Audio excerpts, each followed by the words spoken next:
नमस्कार, आप सभी को स्वागत है हमारे स्पीच टॉनिक के यूट्यूब चैनल पर। हमने इससे पहले कई इंस्ट्रूमेंट के बारे में बात किए थे।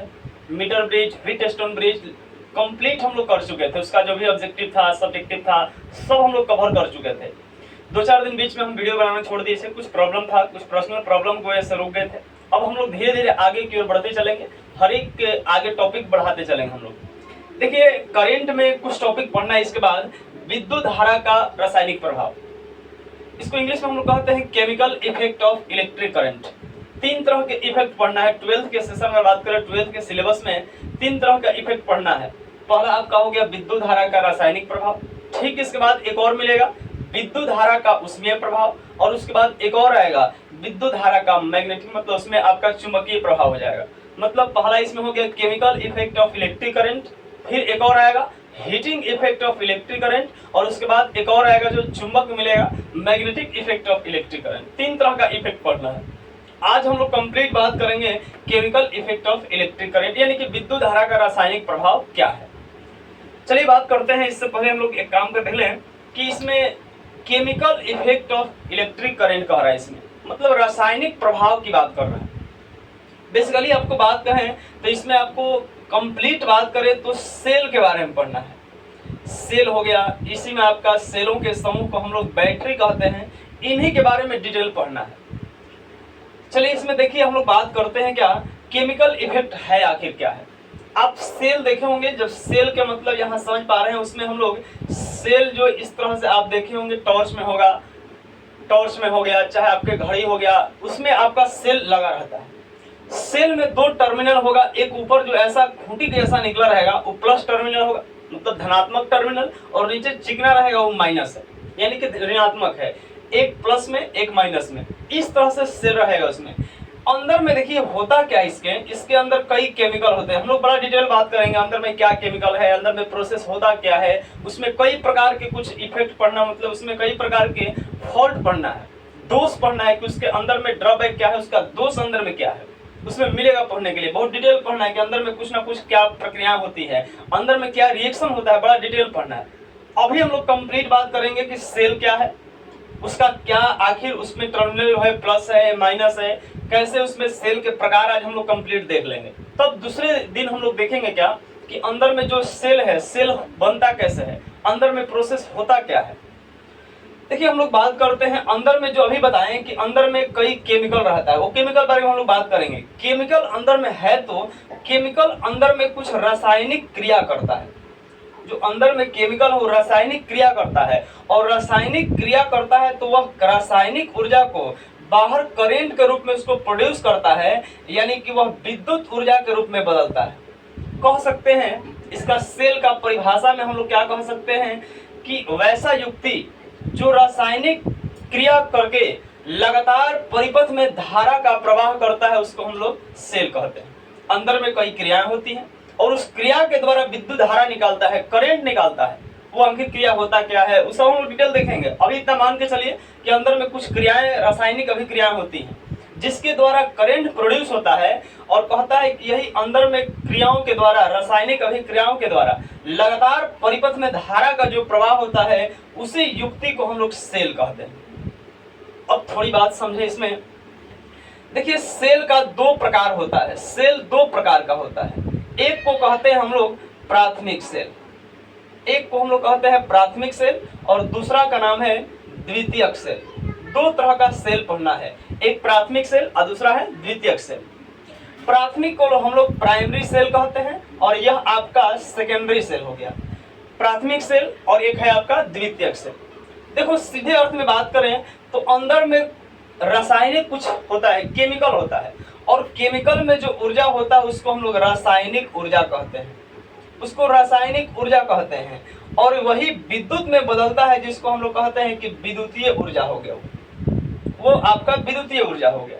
तो प्राथमिक में क्या होता है कि अंदर में रासायनिक ऊर्जा को विद्युतीय ऊर्जा में बदलता है, उसको हम लोग प्राथमिक सेल कहते हैं। रासायनिक ऊर्जा को विद्युतीय ऊर्जा में बदलता है। हाँ, ये भी ध्यान रखना है कि यह दोबारा चार्ज नहीं हो सकता है, मतलब यह नॉन रिचार्जेबल बैटरी है। अब जो सेल है नॉन रिचार्जेबल, मतलब कह सकते हैं कि एक बार जो खत्म हुआ तो फेंकना पड़ेगा, फिर से चार्ज नहीं होगा। जैसे टॉर्च का बैटरी हो गया, घड़ी का जो बैटरी हो गया, जो आप एवरीडे का नाम सुनते होंगे, ये सब जो आपका सेल बैटरी हो गया, ये सब एक बार जब खत्म हो गया तो फिर चार्ज नहीं होगा। जैसे आपका फोन एक बार खत्म हो गया, 100% था और 0% पे आ गया, तब फिर आप उसको चार्ज कर सकते हैं। तो ये आपका प्राथमिक नहीं है, ये आपका द्वितीयक में जाएगा। तो कहता है क्या कि वैसा सेल जो रासायनिक ऊर्जा को केवल विद्युतीय ऊर्जा में बदलता है, उसको हम लोग प्राथमिक सेल कहते हैं। और इसे पुनः चार्ज नहीं कर सकते हैं, मतलब पुनः आवेशित नहीं कर सकते हैं। मतलब एक बार जहां खत्म हुआ तब फेंकना पड़ेगा, इसका कोई उपाय नहीं है। मतलब अंदर में जो केमिकल होता है, वो केमिकल जब तक उसका वैलिड है तब तक वो रिएक्शन किया, धारा निकाला। इसका खत्म हो गया रिएक्शन, अंदर में रिएक्शन करना बंद, तो धारा निकलना बंद। अब इसको फेंकना पड़ेगा। सीधे समझिए, लिखो फेंको कलम जो है खत्म हुआ, उसमें स्याही नहीं भराएगा, फेंकिए दूसरा लीजिए। वही बात इधर प्राथमिक सेल में है। जितना भी इधर आपका सरल सेल हो गया, एग्जाम्पल के तौर पे बात करें, सरल सेल हो गया, शुष्क सेल हो गया, इसी में आपका डेनियल सेल हो गया, इसी में आपका वोल्टीय सेल भी इसको कहते हैं हम लोग, सरल सेल को वोल्टीय सेल भी कहते हैं। डेनियल सेल हो गया, शुष्क सेल हो गया, ये सब जो आपका सेल है, इसी को लेक्लांसे सेल आपका एक और हो गया। ये सब सेल जो है आपका प्राथमिक सेल के अंदर आता है। इसको हम लोग पुनः चार्ज नहीं कर सकते। अब बात आती है अगले सेल। हाँ, एक और बात है, प्राथमिक सेल को पुनः चार्ज नहीं कर सकते हैं, मतलब फिर से चार्ज नहीं होगा। रिचार्जेबल बैटरी नहीं है, नॉन रिचार्जेबल बैटरी है, इसीलिए इसका एक और नाम है अनुत्क्रमणीय। अनुत्क्रमणीय, इसको अनुत्क्रमणीय भी कहते हैं।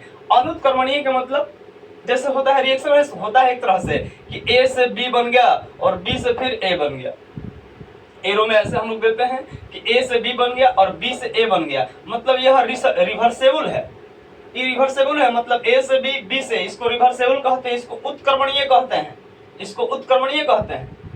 लेकिन जो केवल ए से बी बने लेकिन वापस बी से ए ना बने, उसको अनुत्क्रमणीय कहते हैं। मतलब वही है कि रासायनिक से विद्युत में बदलेगा लेकिन विद्युत से फिर रासायनिक में नहीं आएगा, वही आपका प्राथमिक सेल है। इसको अनुत्क्रमणीय सेल भी कहते हैं। नेक्स्ट टर्म आपको हम लोग देखते हैं, अगले टर्म जो है अगला आपका है द्वितीयक सेल। द्वितीयक सेल आखिर है क्या? द्वितीयक सेल का मतलब क्या होता है कि यह जो रासायनिक ऊर्जा होगा, रासायनिक ऊर्जा को विद्युतीय ऊर्जा में बदलेगा, अब पूरा फिर विद्युतीय को रासायनिक ऊर्जा में बदलेगा, इसी को हम लोग द्वितीयक सेल कहते हैं। मतलब जितना भी रिचार्जेबल बैटरी आपको दिख रहा है, जो भी रिचार्ज हो सकता है, फिर से चार्ज हो सकता है, अगर 100% है, अगर डिस्चार्ज होकर 0 पे आ गया तब फिर 0 से 100 पे पहुंचा दिए, इसको हम लोग कहते हैं कि वह जितना भी सेल बैटरी है सब के सब द्वितीयक सेल के अंदर आता है। जैसे आपका फोन का बैटरी चार्ज खत्म हो जाता है तो क्या फिर चार्ज नहीं होता है? तो होता है। इन्वर्टर बैटरी, ये सब चार्ज हो जाता है। तो जो एक बार फिर पुनः चार्ज हो जाएगा, मतलब जो रिचार्जेबल जो भी बैटरी है सब के सब आपका द्वितीयक सेल में आएगा। और इसके एग्जाम्पल की बात करें तो इसी में आपका आ जाएगा। फिर इसमें एग्जाम्पल की तौर पर बात करें तो लेड संचायक सेल हो गया, लेड संचायक सेल कह सकते हैं, या इसी में आपका लेड संचायक सेल के साथ लिथियम संचायक सेल हो गया। मतलब संचायक का वर्ड इसमें यूज कर रहे हैं। संचायक मतलब संचय करने वाला, एकत्रित करने वाला, मतलब फिर से इकट्ठा कर सकता है चार्ज को, फिर से रिचार्ज कर सकता है, उसी में संचायक लगा हुआ है। लेड है, लिथियम है, इतना जो भी आपका, जैसे आपका फोन का बैटरी होगा, इन्वर्टर बैटरी जो हम लोग देखते हैं, तो सब के सभी द्वितीयक सेल में है जो फिर से चार्ज हो सकता है। अब हम लोग देख लिए इसके एग्जाम्पल में कि प्राथमिक में सरल सेल, शुष्क सेल, डेनियल सेल, लेक्लांसे सेल, ये सब के सब प्राथमिक सेल है। द्वितीयक सेल में हम देखें कि इसमें लिथियम सेल हो गया, लिथियम संचायक हो गया, इसमें हो गया आपका लेड संचायक हो गया, जो फोन का बैटरी है, ये सब हो गया। ये सब जो आपका द्वितीयक सेल में है। थोड़ी बात और बस 2 मिनट समझिएगा। इसमें एक वर्ड आ रहा है इसमें, लेड संचायक सेल, लेड संचायक सेल, और एक और है लिथियम संचायक सेल, लिथियम संचायक सेल। देखो दोनों वर्ड में हल्का अंतर है, यह आपका पीवी है और यह आपका लिथियम है। देखो पहले जो बैटरी या सेल बनते थे, पहले के जो बनते थे, वो अधिकतर जो मैक्सिमम बनते थे लेड से बना होता था। सीसा, इसको हम सीसा भी कहते हैं। पीवी है, प्लम्बस इसका होता है लेटिनम, यह पीवी का बना होता है। और पीवी का जो परमाणु द्रव्यमान होता है 207 होता है। पीवी का परमाणु द्रव्यमान यह 207 होता है, और यह जो लिथियम है इसका केवल 7 होता है। देखो पहले का जो भी बनता था पीबी से बनता था। अब पीबी का परमाणु द्रव्यमान देख पा रहे हैं कि 207 है, ये खुद भारी तत्व है, एक भारी तत्व है। सिंपल बात है कि अगर ये भारी तत्व से बनेगा तो जो भी सेल या बैटरी बनेगा वो सिंपल आप समझ पा रहे हैं कि वह भारी होगा, क्योंकि भारी तत्व से बना हुआ है। और इसी से अधिकतर बनता था पहले तो, जो भारी बनता था। लेकिन धीरे धीरे इसी को मॉडिफाई किया गया, इसको धीरे धीरे अब नया जो हुआ क्या, इसको मॉडिफाई करके अब एक और हल्का धातु से बनाया गया। यह भारी धातु है।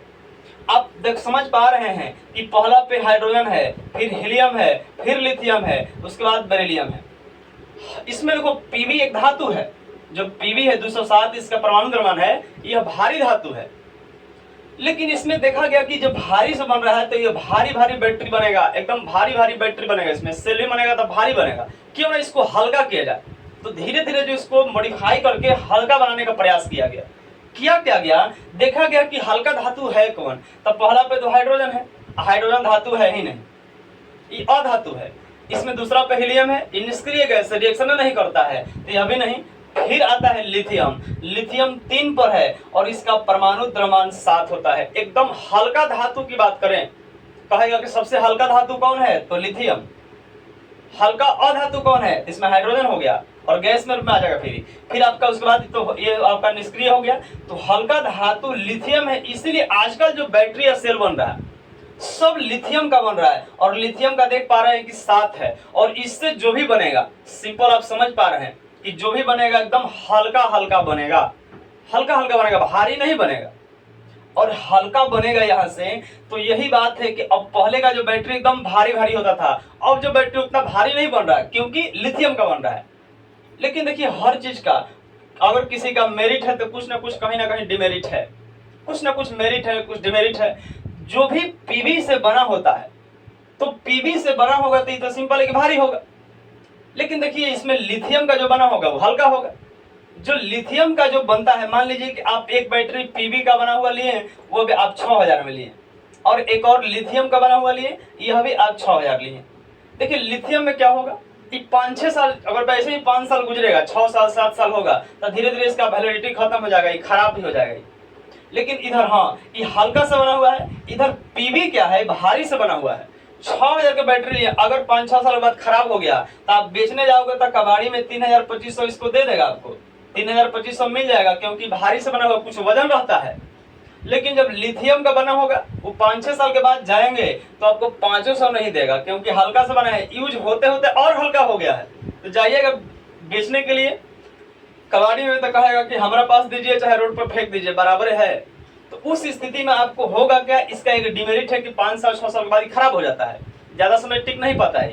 इसीलिए आप लिथियम से बने हुए बैटरी पर आप देखेंगे उसमें लिखा रहता है वारंटी 60 मंथ लिखा रहेगा, 60 महीना लिखा रहेगा। 60 महीना का मतलब 5 साल, 12-5-60, ये 5 साल तक वारंटी गारंटी सब ले लेगा। लेकिन जान रहा है कि 5 साल के बाद धीरे धीरे खराब होगा, इसलिए 5 साल पहले वो लेगा ही नहीं। तो आप समझ पा रहे हैं कि पीबी से बना हुआ बैटरी भारी होगा। हाँ वजन, हाँ आजकल जो भी 2020 के बाद जितना लोग के इधर नोबेल प्राइज मिल रहा है वो अधिकतर लिथियम से ही बैटरी बना रहे हैं लोग, और इसी को संशोधित करके इसको आगे मॉडिफाई करके बनाए लोग, इसमें हल्का बैटरी बनता है। चलिए इसमें हम लोग कंप्लीट इसमें बात कर लिए प्राथमिक और द्वितीयक सेल के बारे में।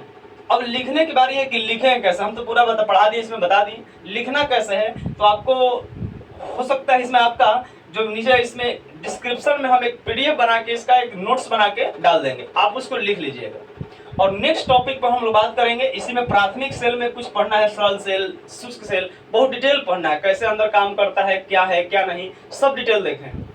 बाकी धन्यवाद, बेस्ट ऑफ लक, मिलते हैं नेक्स्ट वीडियो में।